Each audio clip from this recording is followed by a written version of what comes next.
जब सो रहे होंगे सब तब जाग कर तुझे पढ़ना ही होगा। जब सो रहे होंगे सब तब जाग कर तुझे पढ़ना ही होगा।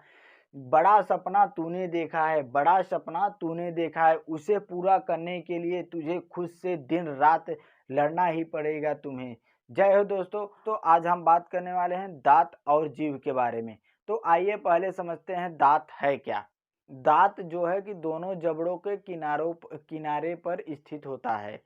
दांत किससे बना होता है? दांत कठोर ऊतक से बना होता है। दांत और लोग कहते हैं कि हड्डी का बना होता है, हड्डी से नहीं बना होता है। दांत जो है कि कठोर ऊतक, बहुत ज़्यादा कठोर ऊतक होता है, उसी से जो है कि दांत बना होता है।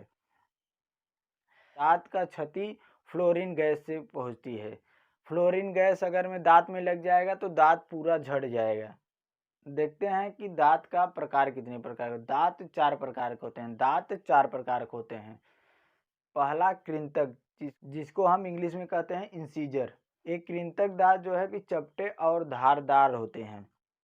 ये आगे की तरफ पाए जाते हैं। आगे जो 4 दांत होते हैं, ये 4 दांत यही जो है कि कृंतक कहलाते हैं। असल में दांत जो है कि एक जबड़ा की ही पढ़ा जाता है। क्योंकि 16 दांत नीचे रहता है, 16 दांत ऊपर रहता है, तो आप ऊपर नीचे कोई भी एक जबड़ा का ही पढ़ा जाता है। कृंतक के दांतों की संख्या जो है 4 ऊपर होता है, 4 नीचे होता है।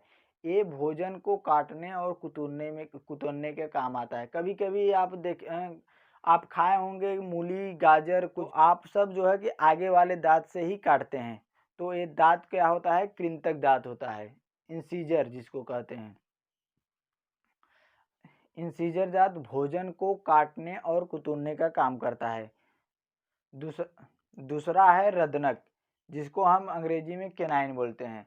केनाइन जो है कि केनाइन का कार्य है भोजन को चीरने फाड़ने का काम। आप देखे होंगे कभी कभी गन्ना ये सब चूहते हैं ना, तो एक केनाइन से ही काटते हैं। देखते होंगे जो है कि धागा होगा काटा जाता है, तो जो है कि एक केनाइन से ही काटा जाता है। ये जो भाग होते हैं ये दो, यही केनाइन होते हैं। ये दो भाग जो है कि केनाइन केनाइन होते हैं। दो नीचे होता है, दो ऊपर होता है।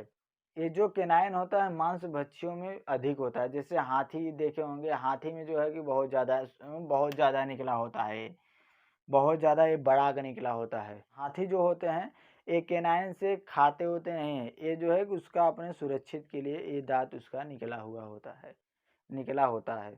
केनाइन काटने, आप कुछ भी काटते हैं देखते हैं, इससे ए वाला दांत देखे होंगे, ए वाला दांत जो है कि केनाइन बोला जाता है। एक कृंतक के ठीक बगल वाला दांत, इसको केनाइन बोला जाता है। ये जो है कि फाड़ने या फिर चीरने फाड़ने का कार्य करता है। तीसरा है अग्र चौरड़क, जिसको कहते हैं प्रीमोलर। मानव में हर दांत जो है कि दोबारा निकलता है, लेकिन जो प्रीमोलर्स होता है ये दोबारा नहीं निकलता है। इसीलिए ये प्रीमोलर्स जो है कि छोटे बच्चों में नहीं पाए जाते हैं। आप देखे होंगे ये आगे का 4 दांत निकला होता है और ये इतना छोड़कर, ये वाला दांत छोड़कर, प्रीमोलर्स ये छोड़कर जो है कि तब इधर आगे निकले होते हैं। इसी की वजह से जो है 2 दांत ये जो है कि छोटे बच्चों में नहीं पाए जाते हैं। प्रीमोलर्स पूछता है कि क्वेश्चन में पूछता है कि जो है कि कौन सा दांत छोटे बच्चों में नहीं पाए जाते हैं, तो प्रीमोलर्स जो है कि छोटे बच्चों में नहीं पाए जाते हैं। प्रीमोलर्स का कार्य है जो है कि भोजन को पीसने का कार्य है। प्रीमोलर्स का भोजन को पीसने का कार्य है, इसको प्रीमोलर्स कहा जाता है। ये जो है कि ये 2 संख्या है, ये 2 दांत जो है इसको प्रीमोलर्स कहा जाता है। इसको प्रीमोलर्स कहा जाता है। प्रीमोलर जो है केनाइन के ठीक बगल में पाए जाते हैं। ए वाले यही 2 दांत होते हैं। ये केनाइन है, इसके बगल में जो है प्रीमोलर्स पाए जाते हैं। ये जो है कि ऊपर और नीचे 4-4 होते हैं। 2 इधर है, 2 इधर है, 2 इधर है। ये 2 जो है कि एक साइड है, 2 एक साइड है और 2 एक साइड है। इसको हम प्रीमोलर्स कहते हैं। ये दांत जो है कि दोबारा नहीं निकलता है। प्रीमोलर्स का कार्य है भोजन को पीसना। चौथा है चौरड़क, जिसको हम कहते हैं इंग्लिश में मोलर। ये जो है कि प्री मोलर्स के ठीक बगल में 3 इधर होते हैं, 3 इधर होते हैं। यही 3 जो है कि मोलर्स होते हैं। ये 3 दांत मोलर्स होते हैं। यही 3 दांत जो है मोलर्स होते हैं। कार्य करता भोजन को पीसने के कार्य करता है। भोजन को पीसने का कार्य करता है मोलर्स। मोलर्स जो है कि मोलर्स का ये जो तीसरा दांत होता है ये बच्चों में नहीं पाया जाता है। मोलर्स का तीसरा दांत बच्चों में नहीं पाया जाता है। 20-21 साल के बाद हो जाते हैं तो ये तीसरा दांत आता है। इसको हम अग्र दांत भी कहते हैं। 6 ऊपर होता है, 6 नीचे होता है। 3 इधर है, 3 इधर है। 6 ऊपर है, 6 नीचे है। मोलर्स जो है कि खाना को पीसने में कार्य करता है। पहले था पीसना, खाने में कार्य करता है, पीसने में कार्य करता था। अब तो है गुटखा गुटखा पीसने में कार्य करता है। पहले पहले लोग जो है भोजन खाते थे, लेकिन अब लोग गुटखा ही चबाने लगे हैं। गुटखा से ही जो है कि इसका कार्य हो गया है गुटखा से ही।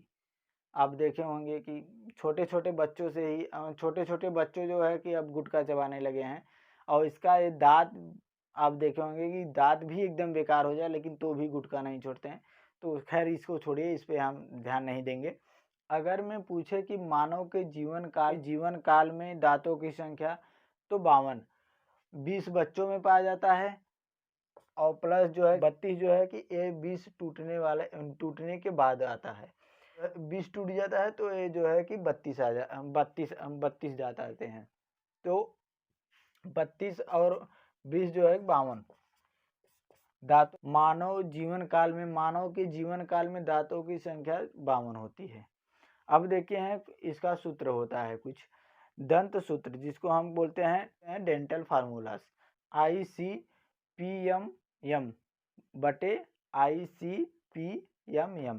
इंसीजर केनाइन प्रीमोलर मोलर्स बटे इंसीजर केनाइन प्रीमोलर मोलर बराबर इंसीजर में दांतों की संख्या 2 होती है और केनाइन में दांत जो है कि एक केनाइन में एक ही होता है।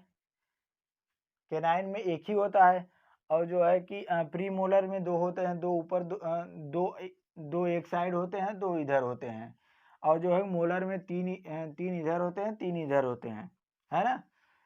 मतलब जो है कि 21 31। अब इसी में अगर मैं इसी में 2 का गुणा कर दो तो निकल आएगा जो है कि 32। ए पूरा निकल आएगा मानव दांत। ए मतलब ऊपर और नीचे का दोनों का है दांतों की संख्या, मानव के दांतों की संख्या। अब यही क्या होता है बच्चों में जो होते हैं, बच्चों में इंसीजर 2 होते हैं और केनाइन 1 होता है। प्री मोलर्स बच्चों में नहीं होता है और मोलर जो है कि 2 होता है। मोलर्स 2 ही बताया है ना। ये जो है कि तीसरा वाला मोलर्स जो है कि 21 से 18 साल के बीच वाले में जो है कि मोलर्स होते हैं और फिर बटे 21/02। ये जो है कि बच्चों के निकालने को था है। ये जो है कि बच्चों की संख्या इसी में 2 का गुणा कर देंगे तो आ जाएगा 20। बच्चों में 20 दांत पाए जाते हैं। अब देखते हैं जीभ क्या है।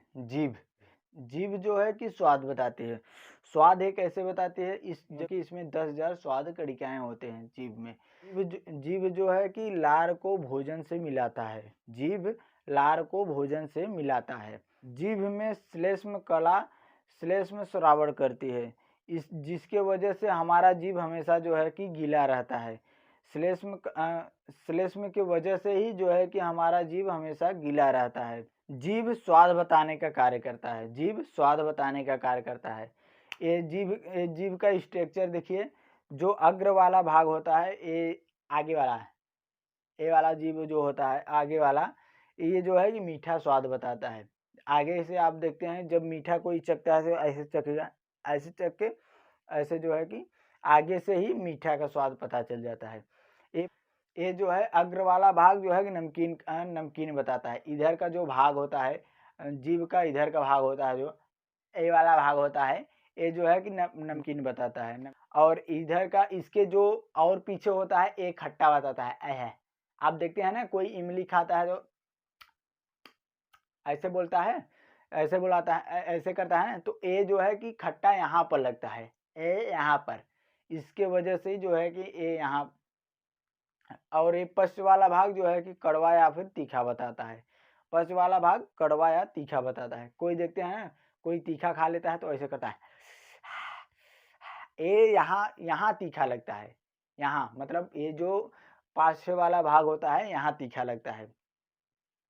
अगर मैं यही तीखा अगर मैं 2 मिनट कम से कम अपना लार चुआ दो, ऐसे कर दो, ऐसे, ये आपका जो है तीखा पूरा अंदर से बाहर निकल जाएगा, तब जो है कि तीखा नहीं लगेगा। आप सब सूप पिए होंगे, सूप या फिर चाय। अगर हम बहुत ज़्यादा गर्म चाय या फिर सूप पिए या फिर दूध भी पी लेते हैं, तो जो है देखते हैं ऐसे करेंगे, कुछ स्वाद मतलब बहुत ज़्यादा गर्म पिएंगे तो जो है कि 2-4 दिन तक आपको स्वाद ही नहीं पता है, क्योंकि वे यहाँ की कड़िकाएँ जो है कि मर गई होती हैं। यहाँ की कड़िकाएँ जो है कि